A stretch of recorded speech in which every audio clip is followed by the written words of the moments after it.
Oui, bonjour. Concernant la chaîne humaine organisée par le réseau Sortir du nucléaire,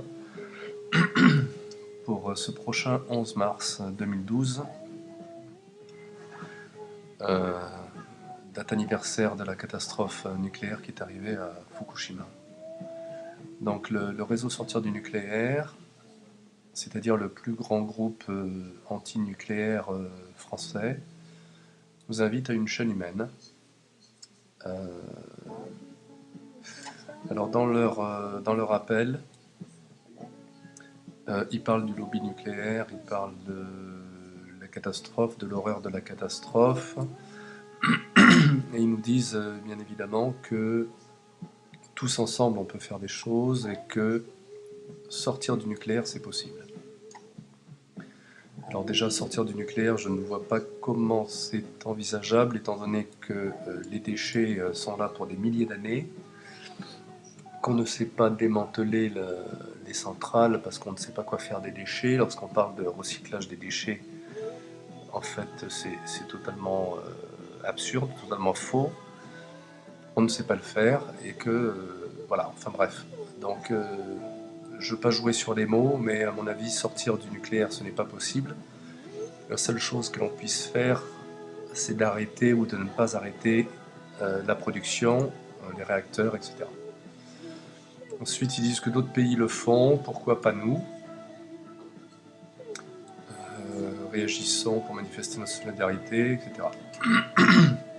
Donc pareil, une forte majorité des Français souhaitent sortir du nucléaire,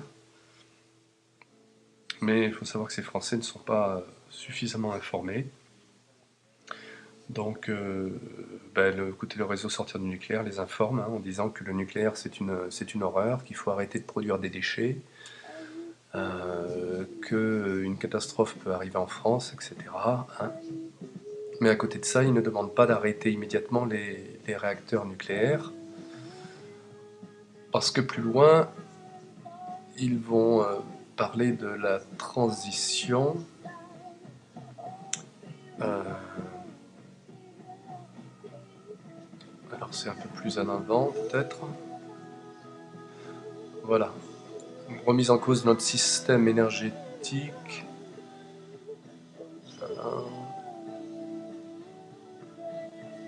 Non, c'est. Voilà. Euh, un bulletin de vote ne suffira pas pour forcer nos gouvernements à engager la nécessaire transition énergétique qui nous libérera de notre dépendance au nucléaire et aux énergies fossiles. Donc ça c'est dans l'appel pour la chaîne humaine. Donc en fait cet appel, si je comprends bien, ne demande pas à arrêter les réacteurs, mais simplement à engager une transition énergétique. Donc une transition, ça veut dire à plus ou moins long terme. Alors on sait que tous les mouvements politiques, les événements politiques et géopolitiques peuvent faire en sorte que cette durée soit revue à la hausse à tout moment.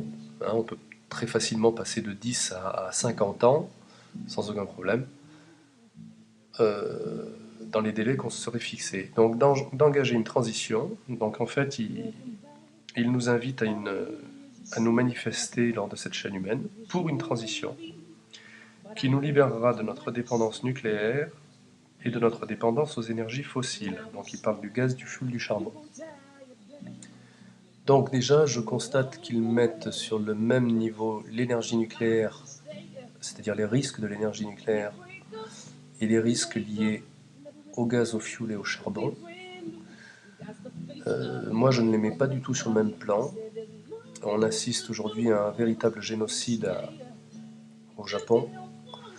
Il faut savoir que pour les personnes de Tchernobyl, c'est 20 ans en moyenne de leur vie qui leur est volé suite à la catastrophe de Tchernobyl. On peut s'attendre donc à la même chose pour Fukushima, c'est-à-dire que les Japonais de la région élargie vivront 20 ans de moins que ce qu'ils auraient dû vivre. Je ne crois pas qu'on puisse mettre sur le même plan les énergies fossiles, gaz, fioul et charbon, gaz naturel, hein, je ne parle pas des gaz de schiste, avec le nucléaire. Donc je ne suis pas d'accord avec cette proposition du réseau sortir du nucléaire. En tant qu'antinucléaire, je ne pense pas que l'on doive... on n'est pas un groupe qui se bat pour une transition énergétique. On se bat pour éviter une catastrophe nucléaire et rien d'autre. Donc ce consensus ne me motive pas du tout pour aller à cette chaîne humaine.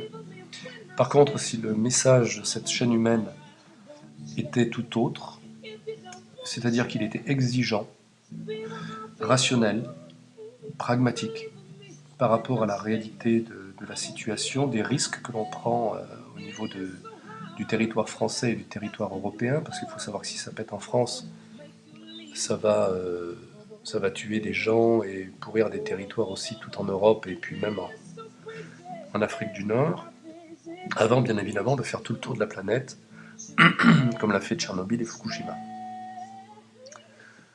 Donc, je n'irai pas à cette chaîne humaine. Bien évidemment, je suis ouvert à vos commentaires et à vos critiques. Donc, je m'indigne, en effet, et je suis pour d'autres rassemblements beaucoup plus rationnels et pragmatiques par rapport à la réalité de la situation dans laquelle on a été placé, qui consomme nos vies, en plus de consommer notre planète sur des milliers d'années. Voilà, je vous remercie. Transmettez, transférez, diffusez la vidéo si vous la jugez pertinente. Merci.